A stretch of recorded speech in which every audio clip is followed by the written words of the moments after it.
buscador da super saúde, querido e querida participante deste congresso da super saúde, focado na cura de doenças. Tem algumas coisas que as doenças têm em comum. Uma das coisas que a grande maioria das doenças tem é manifestar dor em alguma parte do corpo. O que são as dores? O que o corpo quer dizer com as dores?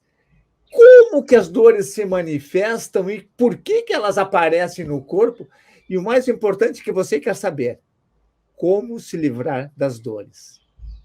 Para isso, eu estou recebendo aqui a famosa Kelly Lemos, fisioterapeuta, especialista em resolver problemas de dores dos seus clientes. Obrigado, Kelly, pela tua gentileza em aceitar participar e compartilhar esses conhecimentos que você tem com profundidade sobre dores para os nossos participantes desse congresso. Agradeço muito, Ronald. A honra é minha, né? Coração vibra da gente se juntar para falar de saúde de verdade, né? E eu sou sua seguidora também e sempre acompanho isso de como é bonito ver, né? A gente fazer essa trajetória de poder ajudar as pessoas verdadeiramente a cuidar da saúde. Então, é uma alegria para mim estar aqui e agradeço o convite a todos que participam, né? Que possam realmente se apropriar da saúde, né? Que é tão disponível para a gente. E essa escolha de já estar aqui. Kelly, obrigado novamente. E eu te pergunto assim, uma pessoa com saúde pode ter dor? E se ela tem dor, por que aparece a dor na vida de uma pessoa? Eu acho importante a gente fazer uma diferenciação, Uranal, entre dor e dor crônica. Então, eu falo, a dor é um mecanismo de proteção. A dor é um recurso que nós temos, né, de sobrevivência. Se você coloca a mão numa chapa quente, você tira, nem pensa para isso, você tem um recurso. Então, eu falo, a dor, ela é uma aliada. Isso já muda um pouco o conceito que a gente tem. Eu quero arrancar a dor, eu quero me livrar da dor. A dor, ela é uma aliada sua. Ela está informando para nós que alguma coisa não está indo bem. E ali, se a gente escuta a dor, a gente pode desenvolver os recursos para aliviar a dor. Na dor crônica, Uronal, só para eu fazer... Vamos deixar claro aqui assim, porque a pergunta que eu fiz foi errada mesmo. Então, na verdade, nós temos dois tipos de dor. A dor aguda, que aparece por alguma razão e que a pessoa tem que correr procurar ajuda. E a dor que é crônica, que ela se manifesta, que ela volta, que ela dura mais dias. A ciência, inclusive, eu não concordo com o conceito, determina que dor crônica tem que durar 3 meses. Eu acho que se a dor crônica voltou todas as semanas, está voltando, ela vira dor crônica. Então, vamos falar da dor crônica, Kelly. Ótimo. Então, a dor crônica ali já tem um outro mecanismo. O alerta foi dado no momento agudo, a gente não fez nada, não escolheu a super saúde, ela volta de novo. Ela, poxa, não foi suficiente para a pessoa perceber que ali está tendo algum problema. Então, vamos botar mais um pouco de carga. E aí a dor vem mais forte e ela vai ficando persistente. E o que é mais incrível, Ronald, é que as neurociências, nesses avanços incríveis que a gente tem, mostra que na dor crônica, as áreas do nosso cérebro que são responsáveis por interpretar a dor, elas ficam aumentadas em 25%. Então, olha que dado interessante. A dor é um mecanismo de proteção. A dor crônica é uma doença. Ela precisa ser tratada. É uma dor que foi aprendida lá no seu cérebro. Eu falo que tem um mapa da dor que foi fortalecido por esses sinais que o corpo mandou e a gente não ouviu, a gente não atuou na causa da dor e vai se fortalecendo ali nas sinapses, né? Aquele mapa da dor vai sendo fortalecido.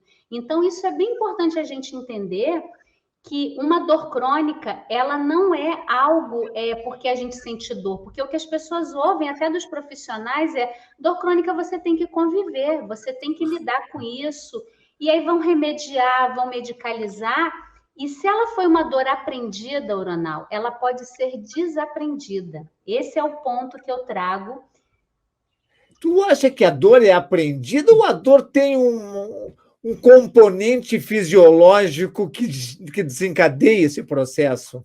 Sim, aí nós podemos falar de várias linhas aí, né? Então, por exemplo, Vamos lá. quando eu falo da dor, eu tenho uma dor no joelho, eu tenho uma dor na lombar, né? Eu nem vou entrar no aspecto emocional, porque ele está sempre junto, né? A gente sabe que não tem separação corpo-mente. Mas o que acontece? Às vezes, eu já vi, Ronaldo, tantos casos que eu podia relatar vários aqui, mas a pessoa fala assim para mim, ó, Kelly, eu tenho uma dor no meu quadril do lado esquerdo. Eu tô fazendo a posição da pessoa de frente para mim.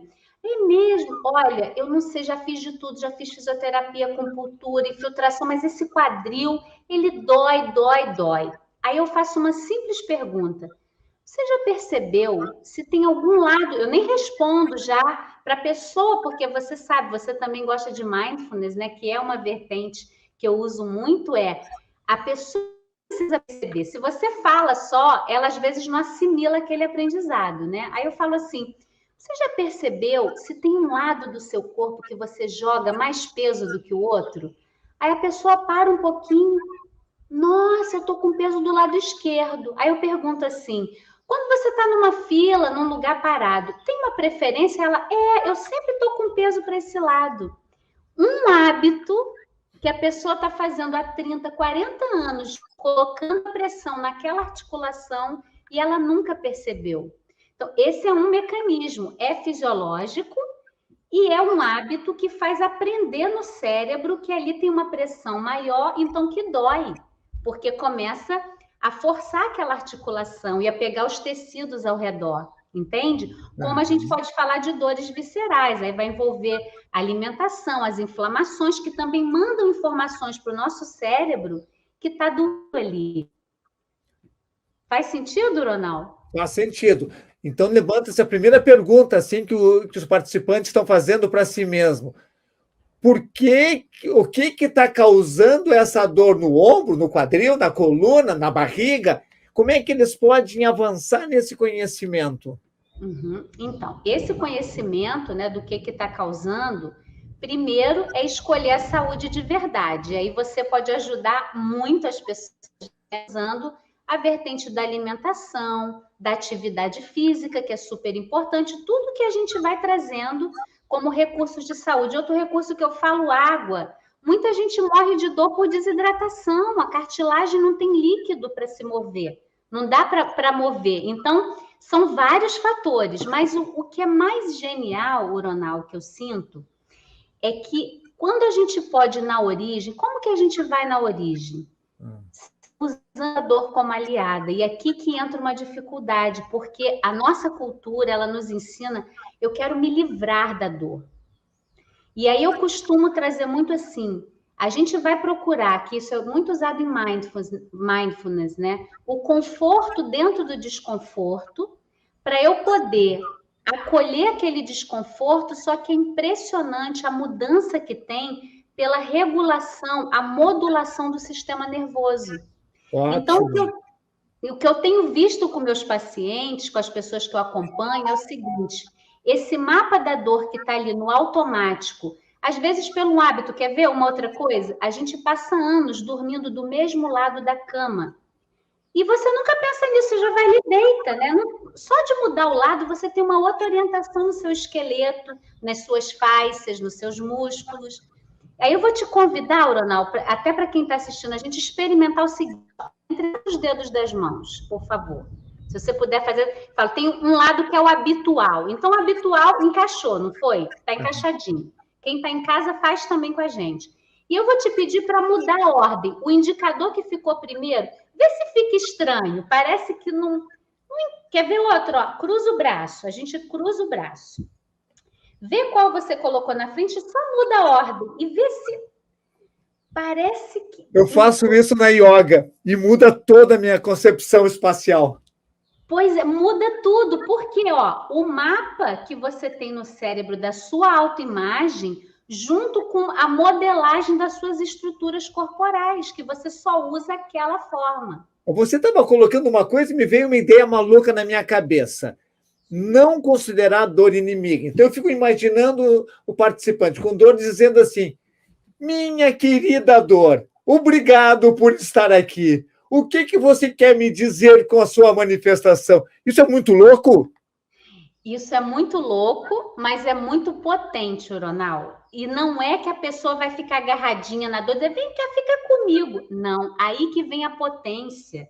Mas eu preciso te dizer o seguinte: no método que eu trago para as pessoas, olha a sabedoria.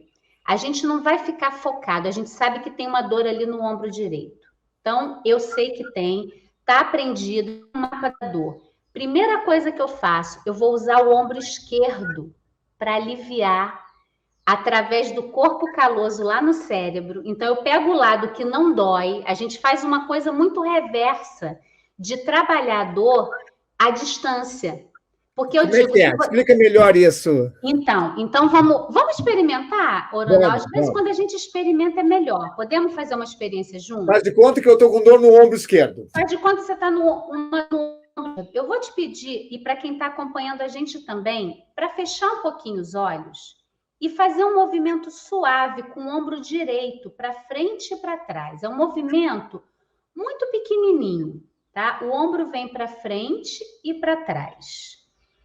É como se esse lado ele espelhasse para nós um movimento sem dor, como se ele mostrasse assim: olha que gostoso, é assim que move sem dor. E acaba sendo instantâneo. Só pela expressão do seu rosto, vê se você percebe, tem um relaxamento que vem, porque o cérebro ele fica curioso com esse movimento sem dor. Então, a gente está fazendo uma pendulação entre onde dói e onde não dói. E aí você pode parar, Ronaldo, faz uma pausa e leva a atenção para esse ombro que você moveu agora. Vê como ele está. Observa a sensação desse ombro em relação ao outro ombro. Vê se você sente alguma diferença. Ah, tá mais confortável. Fica confortável. Percebe? Aí a gente vai pegando essa pista e a gente vai trabalhando o corpo como um todo. E aí tem um detalhe: movimentos não habituais. Então, quando a gente faz aquele habitual, é o que o meu cérebro já conhece. A gente começa a usar o não habitual. Quer ver um outro exemplo que é muito legal? A gente sempre move os olhos junto com a cabeça. Como que é, Ronaldo, mover a cabeça para um lado e os olhos para o outro? Isso alivia dor crônica. Ó, a cabeça para um lado e os olhos faz só um pouquinho menor. A gente orienta para a pessoa não forçar, porque senão força o pescoço, aí vai para outras tensões. Mas se você faz pequenininho, eu estou atuando lá no seu cérebro, ao invés dele estar interpretando a dor para você, ele diz assim: nossa, tem algo novo aqui. E as sinapses, elas começam a querer se formar porque você está dando algo novo para o corpo. Então, para trabalhar a dor crônica na origem, e essa que é a boa notícia, quando eu falo de desaprender a dor, é usar isso, entende? Eu vou trazendo recursos onde você usa novos caminhos para enfraquecer aquele mapa da dor que está estabelecido. Perfeito. Mas isso aqui, deixa eu entender. A minha dor no ombro tem uma razão, que eu, como leigo, não sei qual é. Mas tem alguma coisa ali. E eu fazendo todo esse processo, eu vou diminuir a dor, com certeza. Mas só esse processo leva à eliminação completa dela? Então, se tem alguma coisa, acredito que deve ter alguma coisa errada aqui para estar doendo. Exatamente. Aí eu vou trazer possibilidades, tá? Vamos dizer que você tem uma tendinite. Ah, tem uma tendinite do manguito rotador de repetição ali. Certo. Provavelmente você tem uma forma de usar o seu corpo, a gente chama de movimento parasita.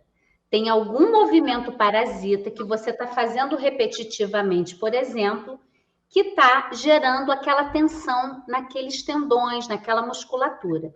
Quando você começa, Ronaldo, a desprogramar isso no cérebro, como a gente está fazendo, aquela pressão mecânica, aquele excesso de tensão muscular começa a soltar.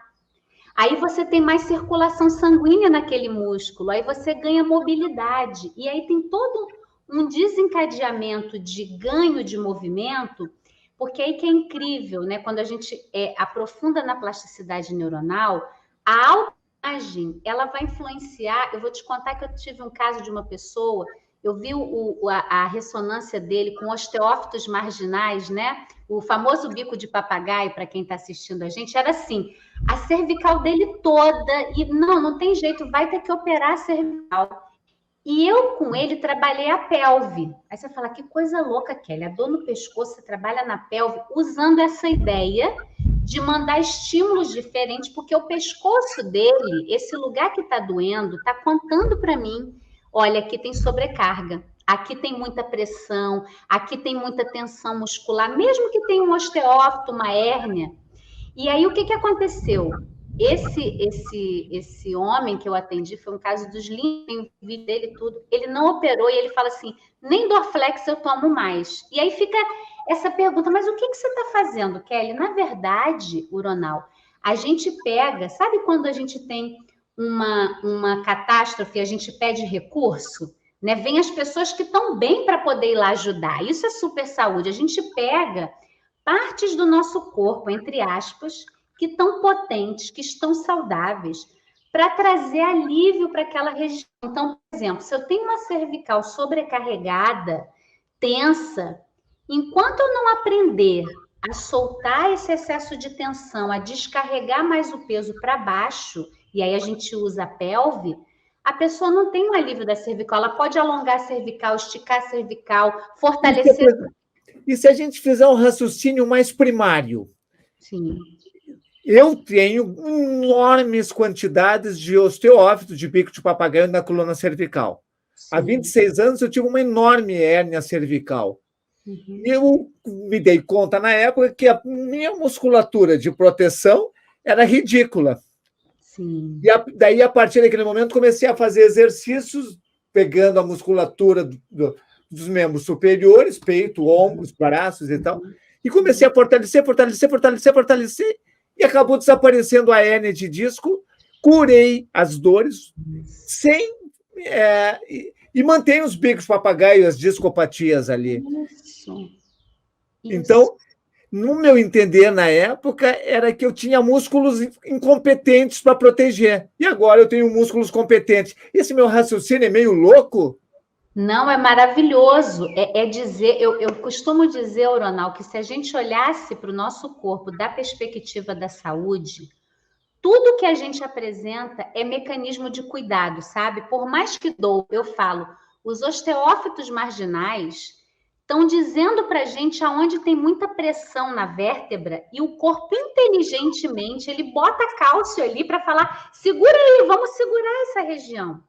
Quando você tem outros mecanismos, como você usou fortalecimento, e eu digo, você provavelmente nesse trabalho ganhou tônus em toda a sua coluna também, e ajudou a cervical a diminuir o excesso de carga nela. O osteófito, ele arruma o jeitinho dele, se adapta, a hérnia arruma o lugarzinho dela e não incomoda mais. É uma inteligência tão admirável, sabe? Que a gente não é definido pelo diagnóstico, por isso que eu falo, você não é o diagnóstico, né? O diagnóstico ele é importante, mas ele não é uma sentença. Perfeito. E aí tem vários mecanismos, né, na super saúde que a gente pode usar. E o fortalecimento... Você utiliza bastante o exercício na busca do fortalecimento do corpo e na cura da dor? Então, eu uso pouca carga, tá? Um dos meus trabalhos não é nem não recomendar a carga. Eu falo, a carga, o fortalecimento é super importante. Às vezes, eu peço um cuidado, Uronal, que você vai poder até me dizer como você vê isso. Que as pessoas, às vezes, para fortalecer a musculatura, elas esquecem da cartilagem. E aí eu falo, você pode ganhar massa... muita pressão nas cartilagens, às vezes eu peço para ter esse cuidado, sabe? Com quem está orientando, com bom acompanhamento. Porque, por exemplo, às vezes você tem a dor no joelho, você foca em fortalecer o quadríceps e esquece de avaliar o quanto de tensão você está gerando no joelho, que pode gerar mais dor. E daí, nesse caso, o joelho não reage com dor? Eu estou trabalhando o quadríceps. E minha cartilagem está balhada, entre aspas. Uhum. Ao fortalecer o quadríceps, agredindo a cartilagem, não aumenta a dor? Aumenta a dor. Mas aí qual que é o cuidado? Daí é o sinal do joelho que está fazendo errado. Isso que é lindo, eu falo, o corpo, quando ele mostra dor, ele está pedindo um ajuste, assim, peraí, será que está muita carga? Então vou fazer um pouquinho menos. Eu posso, de repente, aumentar a repetição e fazer com menos sobrecarga na cartilagem, sabe? São mecanismos inteligentes, mas o que eu tento, eu acho que é um passo que ele agrega a musculação a qualquer prática corporal, trabalhar mais a consciência do próprio corpo, porque muitas vezes a gente faz os movimentos sem se dar conta. E aí só vê a dor depois. Kelly, mas eu fiz e não doeu nada. Porque a gente geralmente não está presente se movendo, né? Que é natural. Foi o que tu chamou de mindfulness, que é ter a mente atenta naquilo que está fazendo. Isso, a presença do movimento. Só que, além disso, eu boto essa pitadinha de fazer coisas não habituais, porque aí eu sei que eu estou desviando um pouquinho, é como se eu ajudasse o cérebro, aquela área que está 25% maior interpretando dor, a levar atenção para outra coisa. Então, por exemplo, um movimento que eu uso é um movimento assim, por exemplo, a gente bota o dorso da mão com o dorso da mão, palma com a palma. Isso já é bem não habitual, o cérebro já fala assim, o que ela vai fazer? O que serve isso, né? E aí eu convido a pessoa a inclinar a coluna mesmo, a ficar corcundinha e trazer a mão aqui. E depois desenrolar e crescer a coluna. Eu estou trabalhando a mobilidade, eu estou trabalhando a flexibilidade, o relaxamento, mas mandando uma informação para o cérebro que ele está assim, o que está acontecendo ali? Para que é isso? Isso não está no meu histórico. Assim, a gente começa, Ronald, a enfraquecer o mapa da dor, entende? E começa a fazer esses movimentos diferentes várias vezes por dia ou basta uma vez por dia? Então, no meu programa, Ronald, a gente faz isso em 6 semanas, com práticas diárias diferentes a cada dia, para poder manter esse estímulo diferente, né? E aí, a cada dia eu trago uma prática de mais ou menos 20 minutinhos, sabe? Então, eu falo, gente, 20 minutinhos por dia por 6 semanas, para alunos que falavam que sofriam há 30 anos, né? É muito pouco tempo dessa inteligência que o corpo tem para reaprender, né? Ou melhor, desaprender a dor, né? E nesse teu programa, a alimentação tem alguma importância, algum pilar do teu programa? Total, Ronal. Alimentação, eu falo, não sou nutricionista, a gente tem um guia que foi doado por uma nutricionista para a gente sobre alimentos que desinflamam o corpo, pelo menos para abordar esse tema, sabe? Mas não tem como trabalhar. Existem alimentos que inflamam. Isso. E que é bom a gente parar de usar. Total. Quais são os alimentos que inflamam? Aí vamos nós, né? Glúten, as farinhas brancas, os produtos processados, refinados, o leite. E eu falo que é tão difícil na nossa cultura, né? O açúcar, né? Os refinados, eu incluo aí o açúcar também, né? Porque, assim, gente, é muito conectado. Aí vem o emocional, né, neuronal. Acho que a gente, para falar de alimentação, entra no viés emocional. Ah, mas era o leitinho que a vovó preparava para mim com Nescau. E eu falo, ai, meu Deus, é aquela memória afetiva. E as pessoas não conseguem substituir. Então, eu oriento, eu uso muito leite vegetal para atender um pouco a essa demanda. A pessoa, Kelly, eu não consigo viver sem leite. Gente, o leite de amendoim, tem leite da semente de melão, leite feito com a semente de girassol, que eu amo também, germinar a semente e fazer o leite da semente de girassol. E hoje é tão mais fácil, né, Ronald, a gente ter recurso para comer comida de verdade, né? Muitas coisas. E dessas comidas de verdade tem os alimentos anti-inflamatórios. Então, o que ajuda a desinflamar o corpo? Ai, gente, aí eu posso ficar aqui horas, eu adoro assim, essa parte também de... Né, e eu pedi uma coisa, quando alguém for experimentar esses alimentos, tenha tempo de sentir como o seu corpo recebe o alimento, que isso também a gente não percebe. E isso dificulta, às vezes, Ronald, a mudança de hábito, sabe? Porque eu olho assim, suco verde, aí eu falo assim, toma um golinho e deixa o corpo responder. Eu falo que eu sinto as minhas células, sabe? Elas falam assim, ai, Kelly, obrigada por esse alimento, sabe? Então, eu uso cúrcuma direto na minha alimentação. O gengibre, eu amo o gengibre, é super anti-inflamatório. E o suco verde, eu faço uma receita com a semente germinada, em que eu não boto nada ácido. Então, é uma folha de couve, um verde escuro, cenoura, uma cenoura, uma maçã e a semente de girassol germinada na água por 8 horas. Aí eu bato tudo, coo no voal, não boto água. Esse é um bálsamo anti-inflamatório. Sinto o corpo, quando eu tomo o suco verde, ele fala, obrigada. Então, a alimentação também neuronal, se a gente vai refinando a nossa percepção do corpo, o corpo diz, você vai olhar para alimentos que você achava maravilhosos. Eu fui criada à base de leite com Nescau. Eu olho um copo de leite, o meu corpo fala assim, não, sabe? É muito, vai vindo naturalmente, que eu sei que é um dos lados mais difíceis, né, da gente trabalhar nessa mudança do hábito alimentar, mas é fundamental, né? Fundamental. E essa, em termos de uma alimentação saudável, inclui hoje, que está na moda, o jejum? Pois é, aí eu sempre oriento as pessoas assim, eu gosto muito do jejum, eu acho que ele tem que ser bem orientado, né? Dá umas dicas para um bom jejum, então. Pois é, eu vou falar como eu faço, eu implemento na minha vida, né? O bom jejum é a gente comer mais cedo e diferente à noite, uma alimentação mais leve, um caldo, né? Uma salada, um carboidrato como a batata doce, né? Os tubérculos à noite e você poder. Eu faço assim, eu fico até o horário do almoço sem comer. Esse é o meu jejum. E aí eu faço isso há 6 anos. Olha que legal. Eu estou fazendo, deve ter uns 3 que eu faço isso. E aí, assim, é uma outra disponibilidade, né, Aurona? Eu falo, as pessoas deviam experimentar, porque traz uma variedade. Eu falo uma coisa, a gente acredita que o corpo precisa de muita comida, mas a gente não se dá conta que quando a gente bota comida, o corpo está ocupado digerindo alimento o tempo todo. E ele podia estar com essa energia disponível para outra coisa também. E eu sinto, eu falo, o jejum ele mudou a minha vitalidade, a minha disponibilidade para fazer as coisas, sabe? Para estar mais ativa. O sono melhora, porque você não vai dormir com comida para digerir, né? Então eu falo o jejum, e aí tem uma coisa que é interessante, eu incluo o chá, qualquer chá, adoro chás, então agora no calor eu boto chá gelado, né? E pode tomar o chá ou café sem adoçar, muita água nesse período. E eu queria aproveitar para te fazer uma pergunta, Oranal. Como você vê o uso da kombucha?